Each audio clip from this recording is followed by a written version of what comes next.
about you? I'm fantastic. Can I just get you to state your given name, when you were born, and where? I was born in 1924, January 24th, in Chicago, Illinois.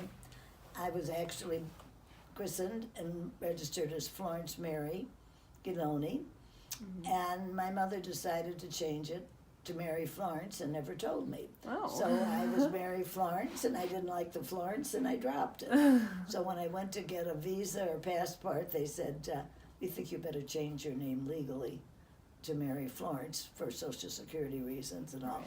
So I went back to, I'm Mary Florence, so I do use that, but that is my real name. Well, there you go. Were you named after anyone?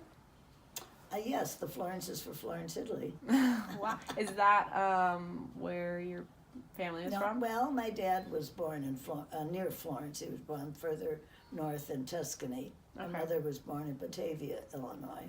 Okay. But her parents were from the same town as my dad's parents and where he grew up. Right, right.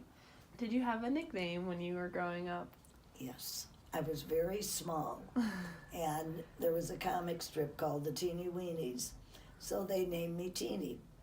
So I've been called Teeny since I was about 2 or 3 years old instead of Mary. In fact, that's all the way to my grandchildren and great-grandchildren all still call me Teeny. Yeah. So I have people that call me Mary, people that call me Mary Florence, and people that call me Teeny. Who came up with it? I guess my parents. Okay. I think it must have been my parents. What is your earliest memory? Well, I think I was about 3 or 4, and I was down 2 yards playing with a little girl, and we were washing our doll clothes in her mother's washing machine, and I put my arm in the wringer, and it went through the wringer. So my mother always tells about it, but I can remember I was jealous because I had a dishcloth and she had a doll dress. Oh. So I think that's my earliest memory. So were you growing up like in Chicago or like? On the outskirts of Chicago, about 4 blocks from the border. Okay. To the suburbs. And it was, I'm an only child. I had a brother that died at birth, so I was raised as an only child. And I grew up there, and really, my mother had a large family, so I had many cousins. Excuse me. And I didn't really feel like I was an only child. I had many friends to play with. Right. And so I had a lovely childhood. What was it like growing up in the 20s in Chicago? Oh, well, I was born in 24, so I'd say then, so I was about in grammar school in the 30s, and my mother actually took me to school in a sled when it snowed in first grade. I had a very protective mother. Wow. No, I had nice playmates, and we had a lovely house, and and many friends. So I just had a very happy, normal childhood. Do you remember, yeah? I thought of something. We had a World's Fair, and I was still in grammar school, and I was the snow princess. Yes, I don't know why, but anyhow, we held the train for the Snow Queen, and I can remember we were on the stage at the World's Fair. That's so cool. I remember that. Mm-hmm. Wow. So how often did like those happen, like the World's Fair? Oh, just rarely. Oh yeah. Years apart. But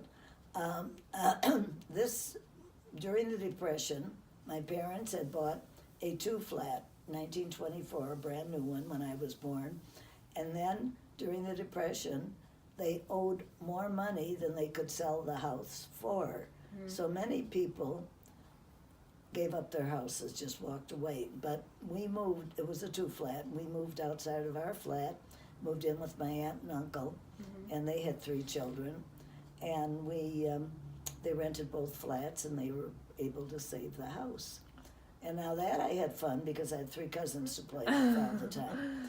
And so it was all right, but I still can always remember sitting on my father's lap as a little girl. It was I think third and fourth grade, saying, "Remember when we lived on Potomac?" You know, and I had my Yeah. own room, and it was so nice. But those are things I remember. But it was still Yeah. happy times Right. because I had my cousin Ralph was my age, and we became very good friends. It was like a brother. Yeah.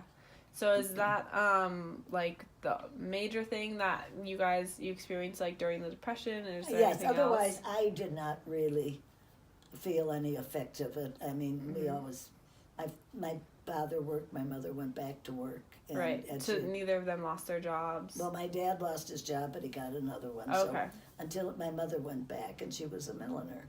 Okay. Wow. What is Yes. that? Yes, she made hats, Oh. wonderful hats, beautiful hats.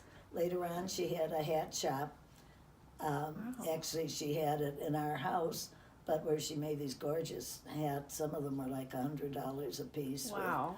With, big brims and all lilies of valley or beading, and they were beautiful. Holy cow. So what were they like made out of?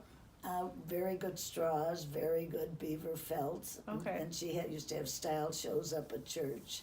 And she was well known for her hats. They were just really lovely. That's so cool. How would you say that like your Catholic faith Helped me. helped you? I went to Catholic school, grammar school, and high school, and a year and a half at a Catholic college. And I had strong faith, which I think I have kept all these years. And I was rather shy, which is hard to believe now because I'm outgoing. But I was rather timid. Like, I remember a nun asked me to make a poster, and I said, I didn't know how. Well, my father, who was like an artist, could have helped me make it. But Right. being an only child, I think sometimes you're just a little more on the shy side. Yeah. And but my faith helped me a lot. It did, and I still have it now. So, and as you get older, it's an important part of your life. Right. So how do you think that how do you think it helped you? Well, it helped me through some bad points when I lost my son 7 years ago this weekend, and it helped me. And you have to have trust in God. And at times it gets shaky, but you manage, and you use it as help when I'm always praying for my grandchildren and I still have there's great power in prayer. Yeah, for sure.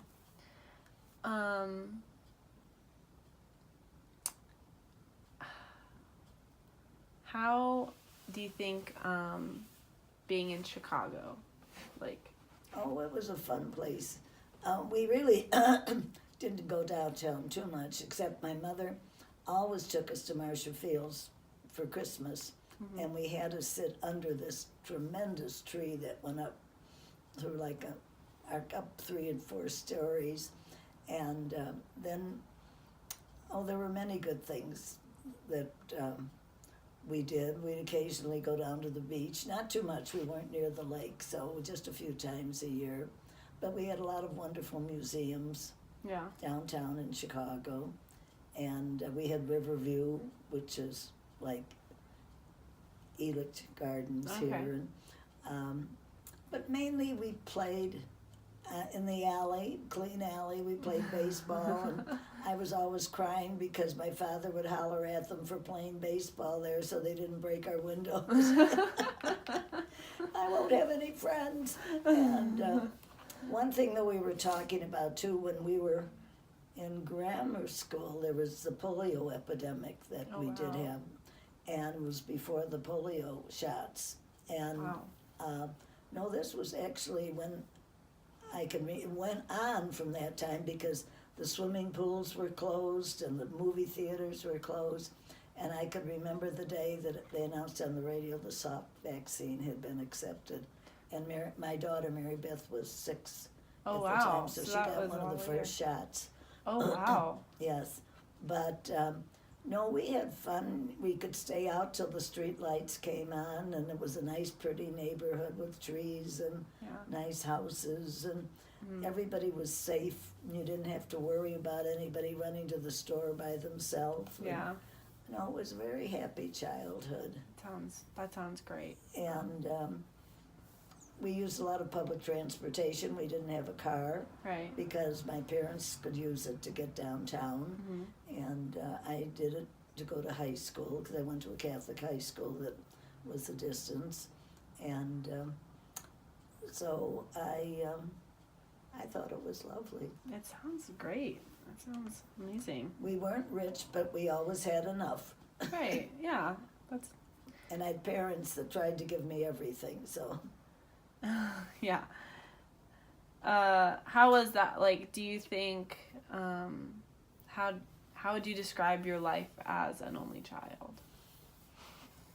Well, my mother always claimed they taught me to be very generous until I started giving all my toys away. And so it was just the three of us for dinner, but even when I was a young woman, before I got married, I was expected to be home for dinner Sunday afternoon. Mm-hmm. And as being an only child, I was supervised very much. I was not allowed to have a bicycle because I was not allowed to ride in the street until they saw me riding my friends' bikes. And so then they got one for me. No, I was their life. Yeah. And they were just very, very good to me. And but they were quite careful about what I did. Right. But I was a little torn too. I mean, I remember climbing out the bedroom windows on the first floor because I wouldn't eat my oatmeal in the morning before I went to school.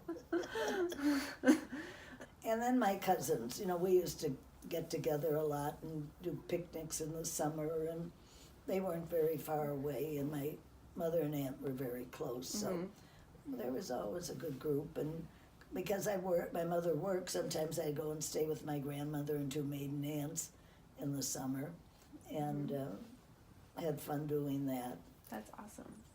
So, did you, before you moved in with your cousins, like during the Depression, did they all live very close? We were about maybe about 6 or 7 blocks away. Okay, Yeah, so you they could always walk saw each back and other. forth. Yes. Well, that's great. In high school, what was like your favorite music? High school, college? Well, I don't know if it was high school, but it was all modern music. Yeah. And then when Frank Sinatra came out, my father, who was a lover of the opera, couldn't stand it. That bub, that's not music. Oh, wow. But no, we did that. We did we had the swing dances and the dips, and we used to go to different dances. And Wow. oh yes, our music was, I don't know if it was jazz, but it was the pop music of the 40s. And I was married in 47. Okay. Did you did you go to college? I did. I went to a girls' Catholic high school. It was all girls. And I could remember that we didn't have gym shorts. They were like almost came to the knee like balloons, and we had black lisle stockings. There wasn't a boy in sight. Yeah. But and I wasn't very good. I'd always dodge when the ball came. I was not very good at athletics. Yes, I went to Mundelein College, which was a women's college. Mm-hmm. It's now part of Loyola, right on Lake Michigan. Okay. And I took 2 buses and a streetcar because my Wow. parents, being an only child, they would not allow me to go away to school. I had to stay in Right. the area, and it was a distance. But I did have some friends that I knew, and we'd take the bus, and then the Loyola boys would drive by in their cars and toot, and we'd get off the bus and they'd give us a ride. We were right next door to Loyola. Right. But I had the nuns there, and I went for a year, and then I went to DePaul Night School for, I think, half a year. Okay. And because there weren't too many girls at our class, we were elected to go on the Queen's Court. We were on the homecoming queen. So I was on the homecoming queen court. Look at you. And I got a lot of votes, I will say. Humble, too. Very humble, very humble. And so that was fun. Yeah. It was mainly, they only had a couple girls in class, so they put us in. But that was fun. And college, that was good. We had, our college dances and things. But I remember one dance I went to, I had a beautiful hat on that my mother made. It was a big hat, and nobody asked me to dance. I never should have done that. But no, it was a good time for me. And foolishly, I started to work, and I didn't go back. And my mother was heartbroken. She had her heart set on me being a teacher. Yeah. And those were only a few things. You'd go into nursing or teaching. Yeah. At that time. Did you want to be a teacher, or like what did you want to be? Well, did you? No, I kind of wanted to be a secretary, which sounds mundane now, really. But I just I didn't have a lot of ambition. I said I was kind of shy. Yeah. And now, when I found out that when I did go to work and all, I could really do a lot of things I never thought I could. Yeah. You're pretty amazing, so. I don't know if it's amazing, but I've had you are in general, so. I had a good life, a good husband, wonderful children.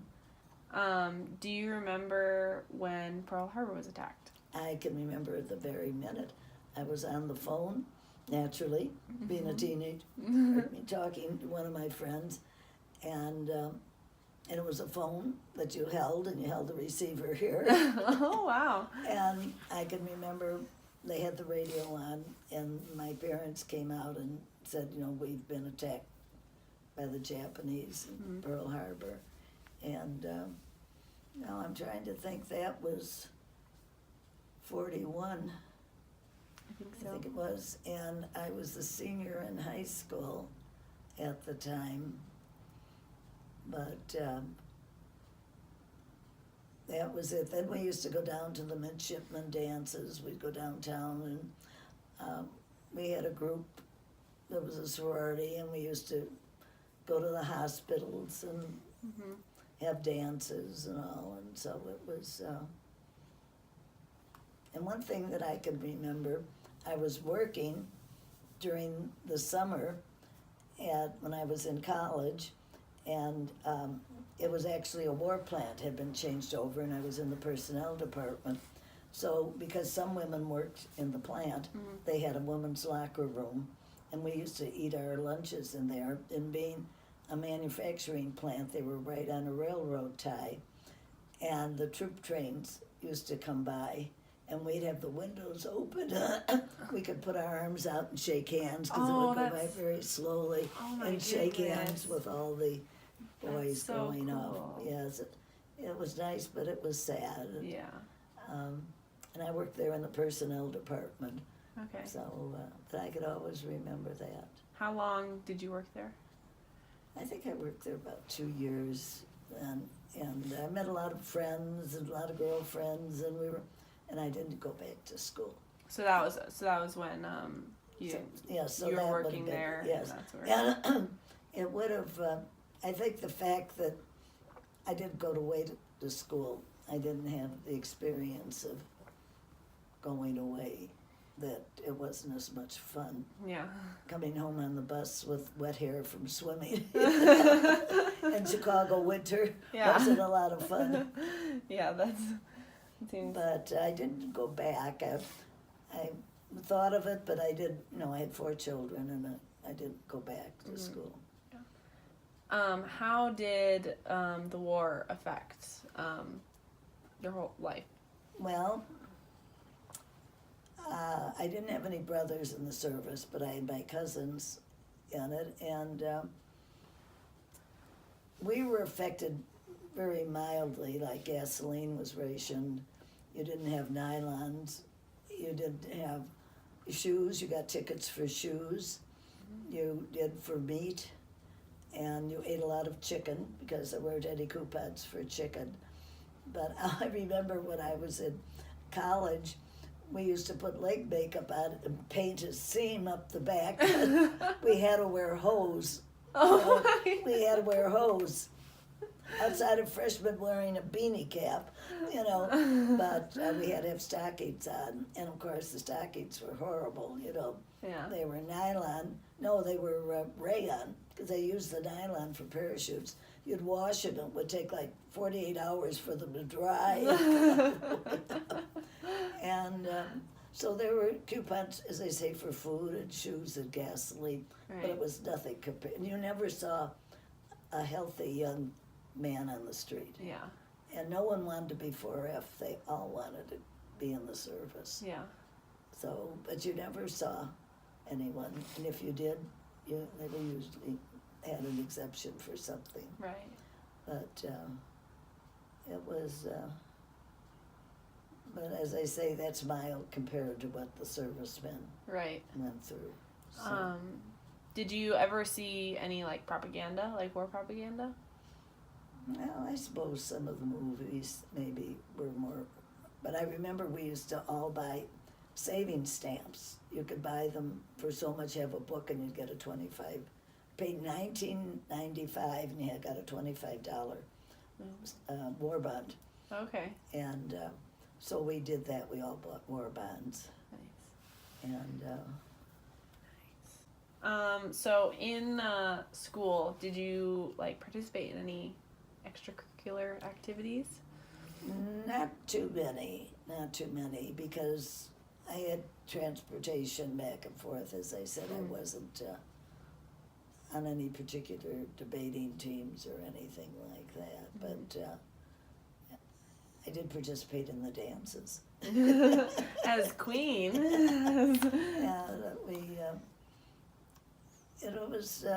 It was interesting. Even just going to night school after work, I'd go downtown and went to DePaul Night School. Oh, And yeah. met a lot of nice people down there too, and I maintained friends with my women friends from Mundelein for years Oh, after really? we're all married and had children, and they Yeah. were even gone. We'd still get together. Oh, that's awesome. I was one of the few West Siders because it was up north. Most of them were from North Chicago? north side schools, Oh, okay.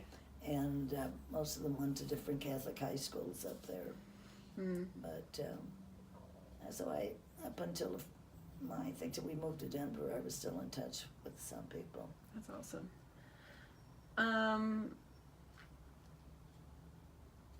Do you remember like when we won the war? Oh, yes. And I can remember VJ Day. My mother said, "You're not going downtown." Now, this is for a mother that was so strict with me. I said, "Of course I'm not going downtown." Oh, she said, "After World War I went downtown. You have to go downtown." So my one friend, Marilyn, had married. I'd gone down to Georgia for her wedding. I was her bridesmaid. We took, I think, a cattle train all the way down to Georgia. Oh my goodness. And so her husband was a flyer pilot, and he was home. And I remember he had this convertible, and she and another girlfriend, and we all drove, and we could barely get into downtown. We parked blocks. The State Street, everything was just bodies smashed again. Oh my and goodness. they were passing liquor bottles, of course. Oh, wouldn't touch it. And it was just unbelievable. And I have a picture that showed up at the Tribune not too long ago that I swear my picture's in that crowd because my friend was next to me. Oh my goodness. And I circled it, so I'll have it to show it to Oh, you. perfect. But it was just a mass of humanity, and everyone. But there were times we didn't know if we were going to win, Yeah. and so there was just, we won, and it was marvelous that we did, and everyone was so happy. And then the boys were coming back. That's and, awesome. Yes. Was there like did that kind of euphoria last for a long time? Oh, I think it did. And it was such a great relief because the war went on a long time. Yeah. How old were you when that happened? I was probably at, I don't know if we were I was a freshman at Mundelein Okay. because when the war broke out for us to go with Pearl Harbor. In 41. And so that was in 41, because I graduated high school in 41, so that would be my beginning, So I then was when it young. ended, you were Uh, 22? No, I was just 18 or 19. When the war ended? Oh, when it ended, no, yes. It ended in, let's see, Dad came home in, 45, right? no, he was in the occupation part of the time. He was in the Battle of the Bulge, but then he was in the occupation. And we met in 46. He had just come home, and then we were married in 47. Okay. And so I think it ended around 45. Mm-hmm. So that the VJ'd it, that's when you were in Chicago? Yes. That's when you were in 45? Yes. Okay. And I lived in Chicago until we moved or that area, the suburbs, until we moved here in 99. Did you ever live in, like, downtown Chicago? No. Okay. We were way on the far end, outside of Chicago, almost On the outside. west side? West side, about 5 or 6 blocks from the border to Oak Park. Oh, Yes. okay. Yes, it was called Austin. Austin. All right. So how did you meet Papa? Well, I was going, some of my friends that were working with, she said her husband was playing golf, excuse me, with some fellas, and they were going to come back to they were married, but had to come back to their apartment. Said, why didn't you come over? So I did, and I met Papa there. And the next week, he had gotten my phone number and called me up. What was his name? William Brady. And tell me about that whole your guys' relationship.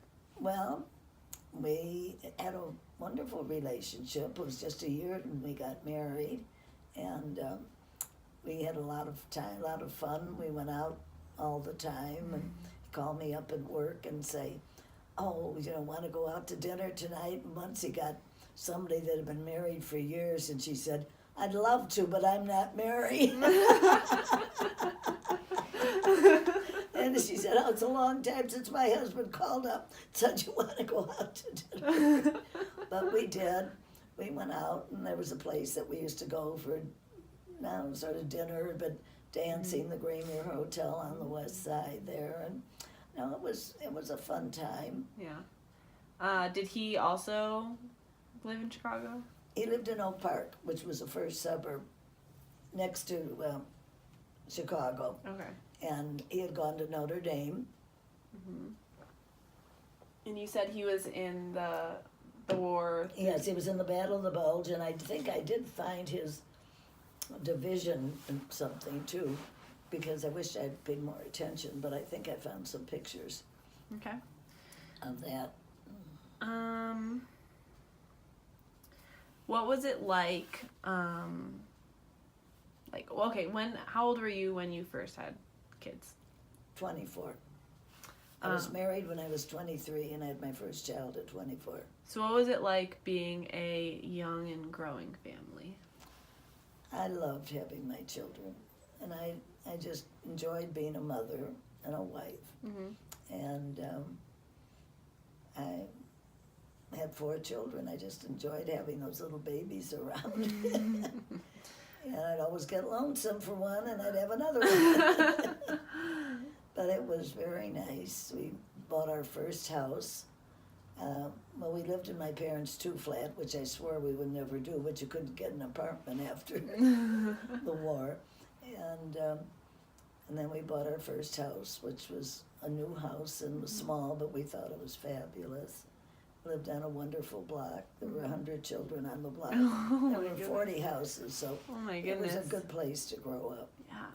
So did you live in the 2-flat with your parents? Well, we had our own 3-bedroom apartment upstairs. Okay. It was 2 separate apartments completely. Okay. And it was not just an addition, it was built Right. as a 2-floor apartment. And so which was very nice. Yeah. The rent was great. How many kids did you have at that point? We had 3, and then when Kathy was just about 3 or 4 months old, we bought our first house in a suburb further west. All right. And then who are all of your children? Mary Beth, Michael, and Kathy, and Therese. And Mary Beth and Mike were just under 2 years apart. And then I think it was 4 or 5 years when I had Kathy, and then 6 years when I had Therese. I always got lonesome for a baby. And they're all doing well, but I unfortunately lost my son. But his children are very, even though they're in Chicago and I'm in Denver, they get in touch with me, and I've seen their babies and all. So, yeah. And of course, I have my 3 grandchildren here, which I've seen since they were little, and one of them since she was born. So that's been the joy of my life. Wow. You want to tell me? Can you tell me, like, about each of them? What they were like when they were growing up? How they were different? How they were the same? Well, Mary Beth was born mature. Yeah. She was always a perfect little lady, and always did very well in school, and did very, was not almost national merit, not quite, but she had scholarships all over and did very well. In fact, he went to Wharton Business School eventually and was in banking. Michael, he was very shy when he lived in the 2-flat, would never leave the yard, and when we moved out to our first house in Bellwood, we had a prairie in the background, and I never saw him, but for mealtime. And he went on and went to the Peace Corps, and then went into social work and was with Metropolitan Family Services, the biggest nonprofit in Chicago. Kathy was really very smart, but she was shy in school, but she always had good grades and did very well and went into social work and lives now. She's a grandmother of 7, which is amazing. And then Therese, my youngest, went on to become a clinical psychologist, which she is now, and I'm proud of all my children. They've all been wonderful. And I have 10 grandchildren and 11 greats. What was it like? Well, first off, what did Papa do for work? He was in the food industry most of the time. He'd started out working for a company in Wisconsin, and he had a big district in Chicago, an ice cream company. So we had plenty of ice cream in the freezer. We had a big freezer in the basement. And then he went on to different positions in that, and ended up working for Del Monte Foods, which was, and so we did well. We were comfortable. Yeah. I'd say we were comfortable. Yeah, that's all you can ask for. What was it like, kind of transitioning back to just the 2 of you when all your kids went to school? Well, I had my father living with us at the time. Okay. He was with us after my mother died. Being an only child, he came, and my husband was the one that asked him to come, which was wonderful. So we had, and then afterwards, when my dad passed on, we started to travel more and do things, and but unfortunately my children moved away right away. 3 out of 4 moved out of state, so we were but we did a lot of visiting, and they bring the children back. And, right. But then when we moved to Denver, we had my youngest daughter and her family close, and the children, and so it was a very good move. Yeah. What was it like when your parents died? Well, it was sad. My mother was sick for a while, and being an only child, I took, was always caring for her. And when my father died, that was hard, because it was like having another child. I mean, he was always alert, but he needed a lot of care. And the last 5 years, we really couldn't travel because I couldn't leave him and that. But it's hard losing a parent. Yeah.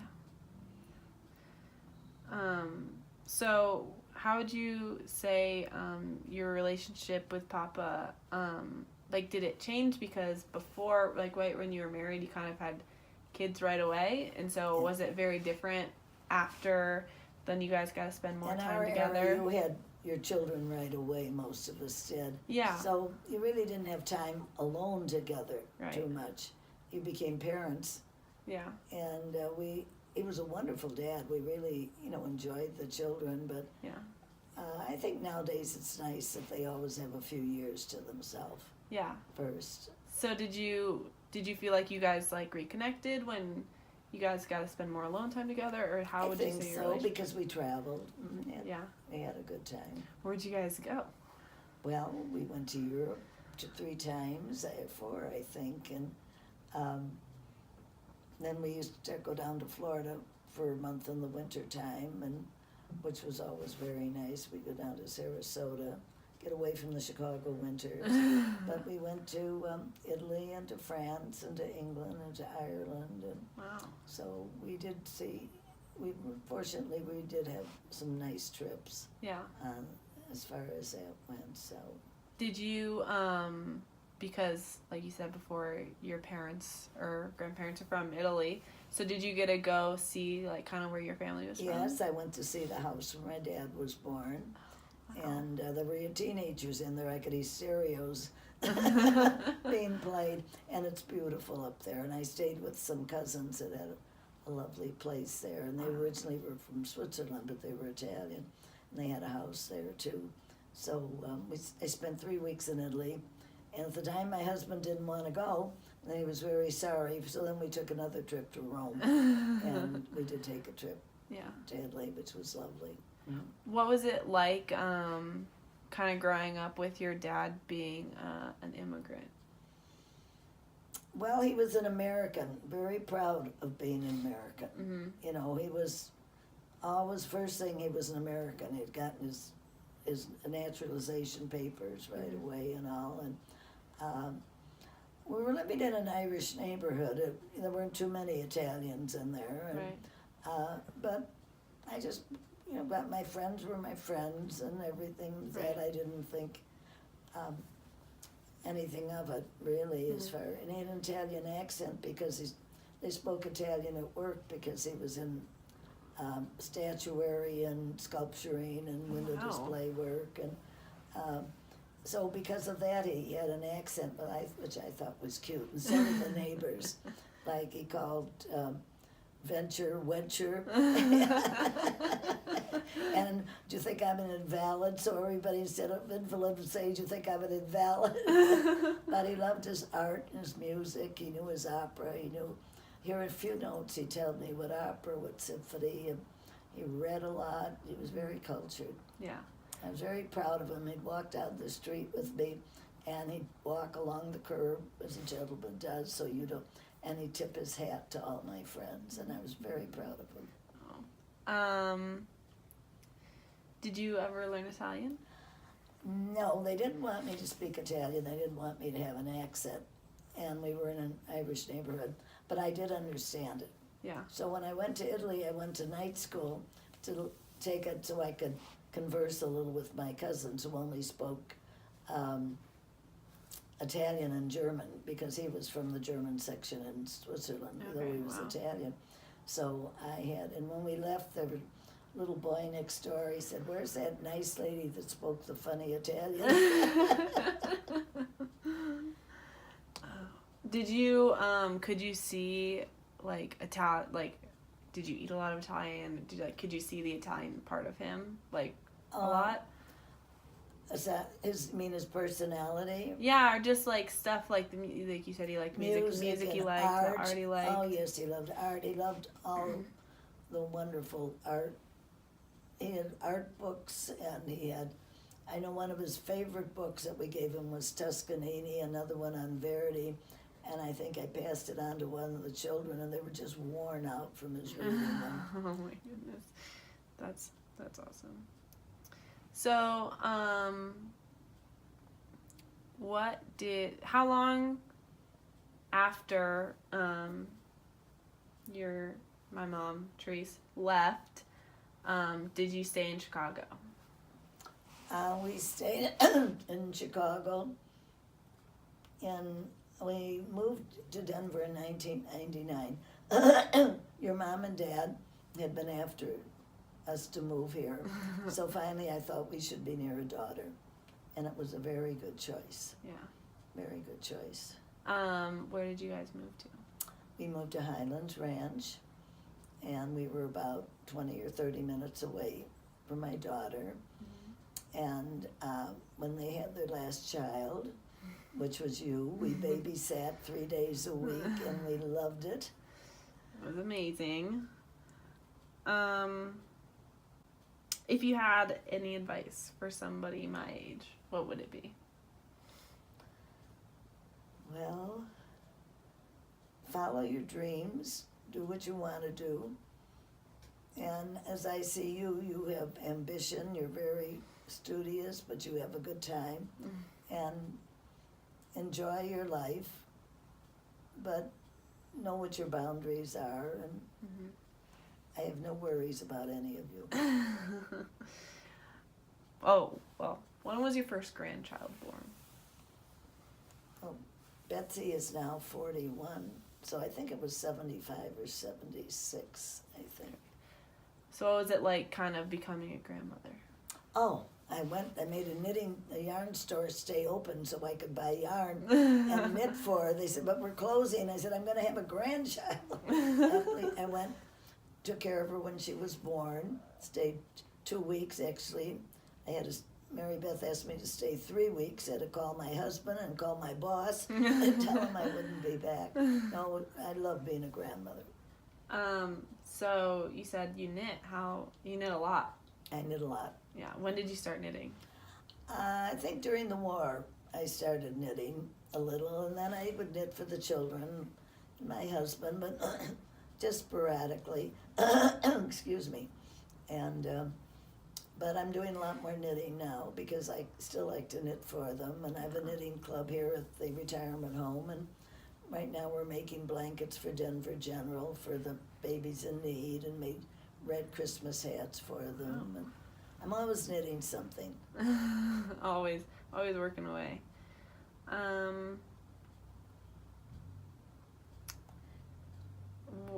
What are you most proud of? My family. My family. They've been my life. Yeah. I'm proud of every one of them. And I mean that sincerely.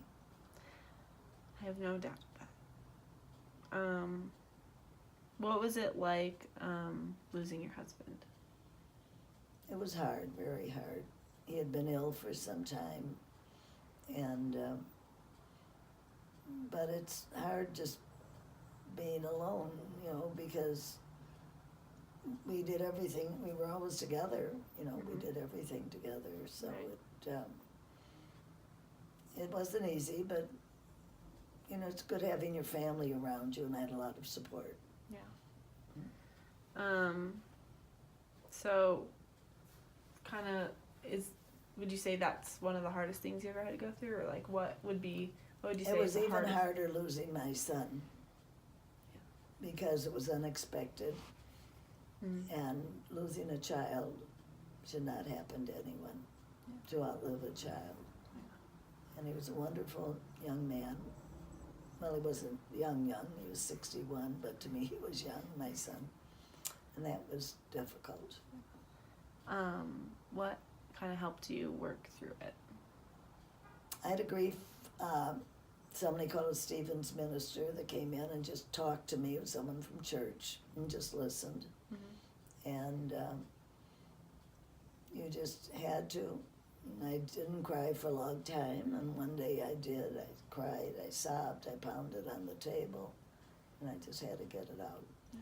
But I still think of him every night, say a prayer, and I still have tears.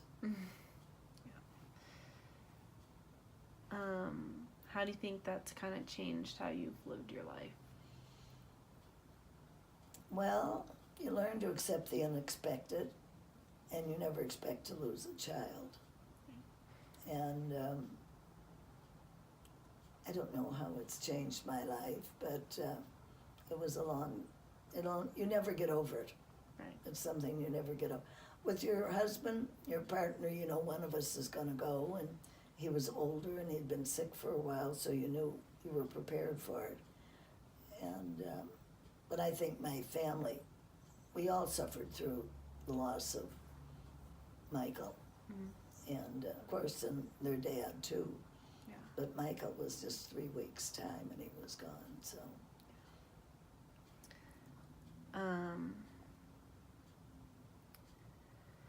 Do you have anything else to say? No, I think we covered it pretty well. Yeah. Well, kind of, you have moved. You moved recently. I moved here into a retirement home, independent living, 3.5 years ago. Mm-hmm. And I've made a lot of good friends. And unfortunately, you lose a lot of good friends too. Yeah. But it was a good move, a happy move. Yeah. And I think my family is happy I'm here. They're relaxed and they don't have to worry, you know, if they go out of town. And it's nice to still be independent. Right. That's the main thing. Yeah. Yes. So, can you tell me what happened in your near miss? We were flying on, it's going to be 40 years.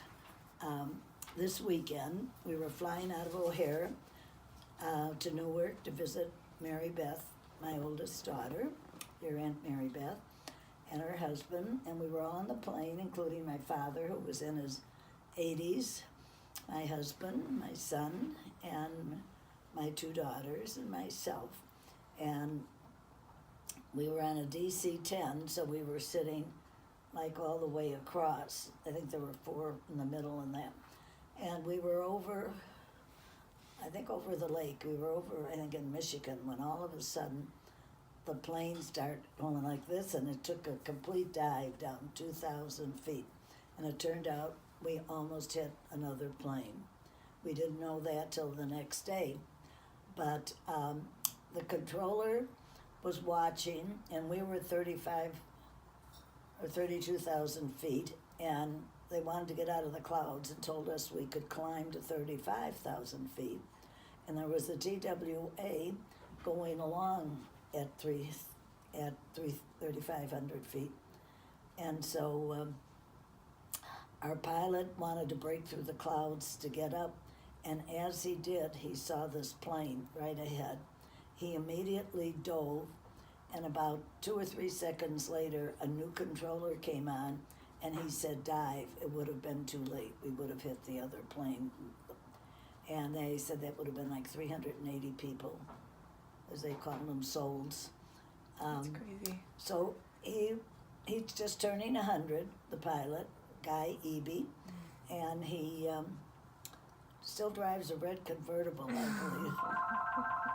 But, so getting back to that, so they said, then the pilot, Guy Eby, came on and said, after we dove 2,000 feet, he said, the plane is secure. We're landing in Detroit to take off the injured, but the plane is secure. Mm-hmm. And he told us to put our feet out and brush in all the broken glass, because they were serving cocktails and appetizers and cottage cheese, which was in Kathy's hair, and broken bottles in Teresa's hair.